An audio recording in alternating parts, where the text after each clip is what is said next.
নমস্কার বন্ধুরা, আজকে আমরা শুরু করব আন্ডার 19 ক্রিকেট ওয়ার্ল্ড কাপ দিয়ে।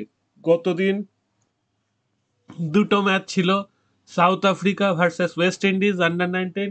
সাউথ আফ্রিকা দুর্দান্ত ব্যাট করেছিল, ওয়েস্ট ইন্ডিজ মাঝপথে খেলাটা ধরেও শেষ পর্যন্ত কমপ্লিট করতে পারেনি, হেরে গেছে। এবং ইউএসএ আর আয়ারল্যান্ডে খেলা ছিল, আয়ারল্যান্ড জিতে গেছে, ইউএসএ হেরে গেছে। তো এই পরিস্থিতিতে আমরা আজকে সেকেন্ড দিনে খেলা ইন্ডিয়া ভার্সেস বাংলাদেশ আন্ডার 19 ব্লোমফেন্টনে খেলা, ইংল্যান্ড ভার্সেস স্কটল্যান্ড, আর আফগানিস্তান ভার্সেস পাকিস্তান। আমার ইন্ডিয়া টিমের ওপর যথেষ্ট ভরসা আছে। ইন্ডিয়া টিম ভালো রান করছিল আন্ডার 19-এ, যে কটা ম্যাচ তারা প্র্যাকটিস ম্যাচ দেখেছি আমি, ভালো রান করেছে। সুতরাং আশা করছি India team without any problem জিতে যাবে।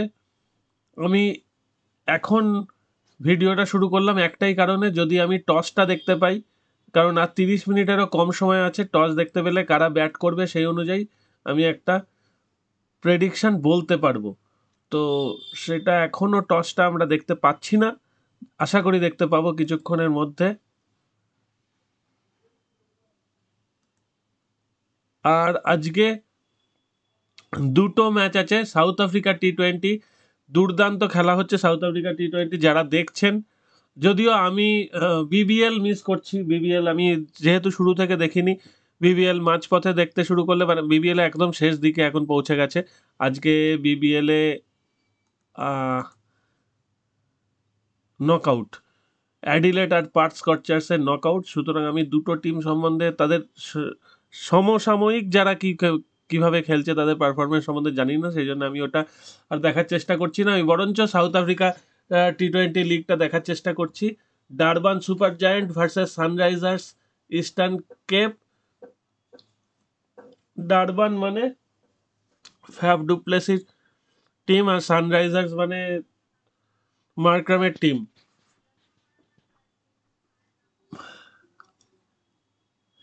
নাকি আমি ভুল বললাম? জোবার্গ মানে ফ্যাব ডুপ্লেসির টিম বোধহয়। যাই হোক, সেটা টিমটা দেখলেই জানা যাবে। তবে খেলাগুলো খুব ভালো হচ্ছে, 200-র কাছাকাছি রান হচ্ছে কিন্তু। মোটামুটি ডারবানে রান হবে 200-র কাছাকাছি, জোহানেসবার্গেও 200-র কাছাকাছি রান হয়েছে। আপনারা যদি প্রিভিয়াস ম্যাচগুলো দেখেন, একটা ম্যাচেই একটু কম রান হয়েছিল, কালকের ম্যাচেও একটু কম রান হওয়াতে ম্যাচটা একতরফা হয়ে যায়। এই যে কালকের ম্যাচে খেলা হয়েছিল কেপটাউনে, 172 হওয়ায় খেলাটা 16 ওভার 5 বলে 175 হয়ে যায়। সুতরাং সেই জায়গাটা মাথায় রেখে খেলতে হবে। এখানে এখনো টসের রিপোর্ট দিচ্ছে না।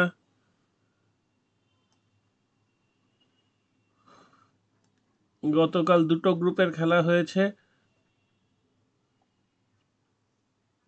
ইন্ডিয়ার গ্রুপে আয়ারল্যান্ড আর ইউএসএ আছে।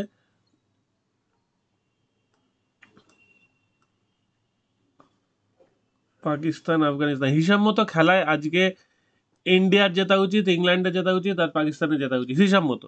এইবার এই হিসাবের মতো হবে কি না, কিভাবে হবে, সেটাই তো দেখার। তো চলুন আমরা অন্য ম্যাচগুলো দেখে আসিস, তারপর আমি বরঞ্চ, যদি এখানে টসের ব্যাপারটা হয়ে যায়, কে প্রথমে ব্যাট করবে হয়ে গেলে একটা প্রেডিকশন করে নেব।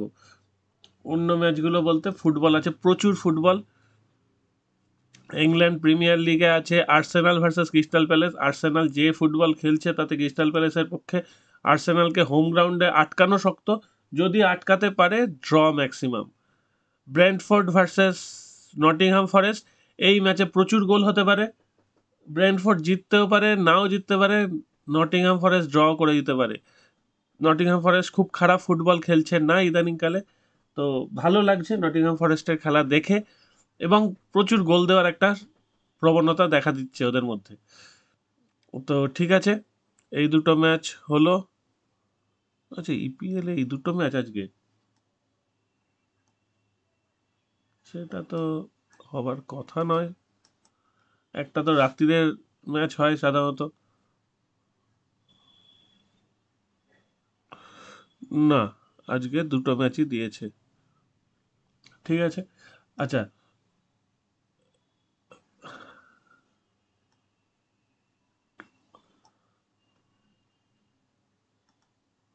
এবার জার্মান বুন্দেসলিগায় আজকে যে কটা ম্যাচ আছে, দুর্দান্ত কয়েকটা ম্যাচ আছে। উলসবার্গ এই ম্যাচটা জিতলেও জিততে পারে, তবে বোথ টিম টু স্কোরের চান্স প্রবল। ডর্টমুন্ড জিততে পারে, ফ্র্যাঙ্কফুর্ট জেতা উচিত, অথবা ড্র। ঠিক আছে, ফ্রেইবার্গ আগের দিন ম্যাচ হেরেছিল, আজকে ফ্রেইবার্গ ড্র করে দেবে বলেই বিশ্বাস। এই ধরনের ম্যাচে যদি ভালো টিম গোল খেয়ে পিছিয়ে থাকে তখন একটা ড্রয়ের দিকে লাগানো যেতে পারে। লিপজিগ খুব ভালো ছন্দে নেই, কিন্তু লিপজিগ আজকে আশা করি জিতবে। নইলে লিপজিগ লেভারকুসেনের সঙ্গে 1.498 মানে অলমোস্ট 1.5, আর লেভারকুসেন 1.6, তাও কিনা অ্যাওয়েতে। এটা থেকেই বোঝা যাচ্ছে লিপজিগ অতটা ফর্মে নেই। স্টুটগার্ড বোচুমকে আশা করি টপকে যেতে পারবে। আচ্ছা, লা লিগায় যে কটা ম্যাচ আছে, ভিলারিয়ালের ম্যাচটা ইজি হবে আশা করছি ভিলারিয়ালের জন্যে। রায়ো ভ্যালোকানো, অ্যাথলেটিক বিলবাও আর ভ্যালেন্সিয়া কিন্তু বেশ ভালো টিম। তো অ্যাথলেটিক বিলবাওয়ের ভ্যালেন্সিয়াকে হারানো উচিত, না পারলেও অন্তত ড্র করা উচিত। আর এদিকে সেল্টার, সোসিডাড আছে, সোসিডাড সেল্টার এগেনস্টে ড্র বা উইন। ঠিক আছে, এখানে রোমা ঘরের মাঠে উইন, মিলান অ্যাওয়ে মাঠে বড় জোর খারাপ পজিশন হলে ড্র, কারণ উদিনেসে মিলানকে হারিয়ে দেবে এটা সাধারণত দেখতে পাওয়া যায় না। যদি ঘটে তাহলে সেটা দেখব।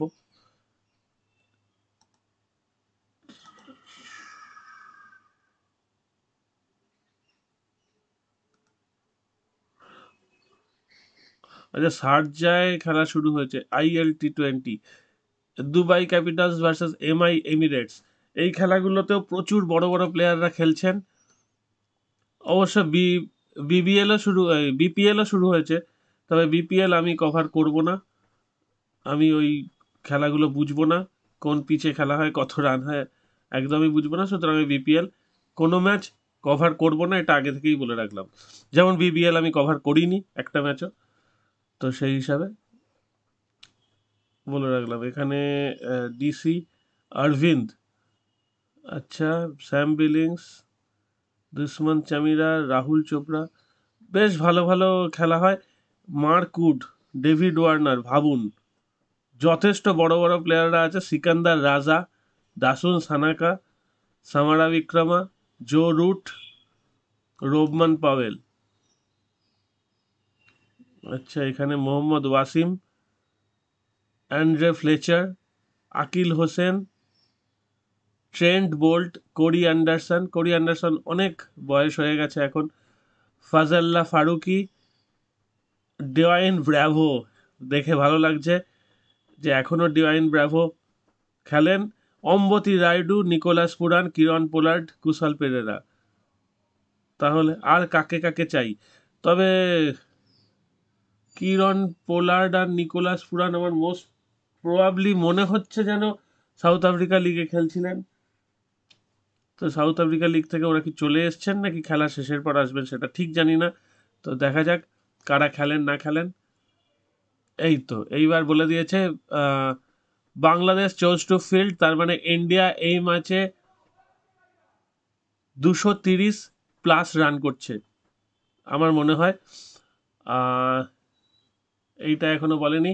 পাকিস্তান চোজ টু ব্যাট, মানে পাকিস্তান আফগানিস্তানের স্পিনের এগেনস্টে আশা করা যায় 250-এর ওপর করবে, কিন্তু 230-এর রান পেয়ে গেলে ধরে নিন, ঠিক আছে, ওভার। আর খেলা যেহেতু সাউথ আফ্রিকায়, সেহেতু ভালো রান হওয়ার চান্স আছে। যদি 300 করে ফেলতে পারে পাকিস্তান বা ইন্ডিয়া, চান্স আছে, তবে খুব ইজি নয়। কালকে সাউথ আফ্রিকা প্রায় 300 করেছিল, কিন্তু 300 করতে পারেনি। সুতরাং একটা চান্স নিয়ে দেখতে পারেন যে 300 খুব ওপরে চলে গেলে একটা আন্ডার ধরতে পারেন। কারণ পাকিস্তানের ম্যাচে বিশেষ করে, কারণ আফগানিস্তান টিমটা বরাবরই স্পিন ফ্রেন্ডলি টিম এবং ভালো স্পিনিং অ্যাটাক আছে সব সময়। তো সেইগুলো মাথায় রেখেই আমরা আলোচনাটা করি। তবে এইখানে কি বৃষ্টি শুরু হয়ে গেল ইংল্যান্ডেরটায়? এদের কিন্তু মাঝে মাঝে বৃষ্টি শুরু হচ্ছে সাউথ আফ্রিকায়। এখনও টস হয়নি, সুতরাং আমি এই রিপোর্টটা পাচ্ছি না। আর ইন্ডিয়ার ম্যাচে বাংলাদেশ ভালোই বোলিং অ্যাটাক আছে, আমি দেখেছি সেটা। তো বাংলাদেশের বোলিং অ্যাটাক যা আছে তাতে করে ইন্ডিয়ার 230 থেকে 250 রানটা কনফার্ম করে ফেলা উচিত। তারপরে যদি আর একটু বেশি হয় তাহলে ভালো।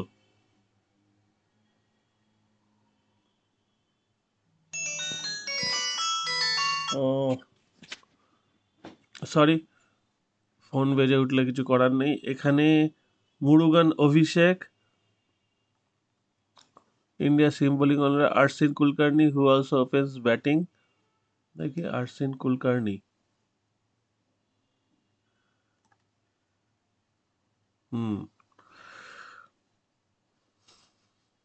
যাক এরা আন্ডার 19, এদের সবাইকে আমি চিনবো, আর কোনো বলা যায় না যে আমি সবাইকার খেলা দেখেছি, তবু কিছু কিছু খেলা দেখেছি। দেখা যাক যে তারা কিরাম করে। সচিন দাস ভালো ব্যাটিং করে, আমি দেখেছি সেটা। রাজ লিম্বানি, তো যাই হোক, হোক খেলাটা শুরু হোক, তারপর না হয় আরও আলোচনা করা যাবে। আর এই যে বিপিএলে কেন আমি কভার করতে পারি না এই এই ঘটনাগুলোর জন্য, এই মিরপুরে দেখুন এখন 15 রানে 2 উইকেট, হয়তো এটা 75 রানে অল আউট হয়ে যাবে। এবার সেখানে আমি কি করে প্রেডিক্ট করবো 15 রানে 3 উইকেট বলতে বলতে দেখুন, তাও আবার কে আউট হলো, সাকিব আল হাসান। সুতরাং এই খেলাগুলো আমি কভার করতে পারবো না। আজকে টেনিস আছে, এ ভিডিওটা অহেতুক লম্বা হবে, সেই জন্য আর টেনিস কভার করলাম না। কালকে দেখা যাবে যা হবে। এখানে শেষ করছি, ভালো থাকবেন সবাই।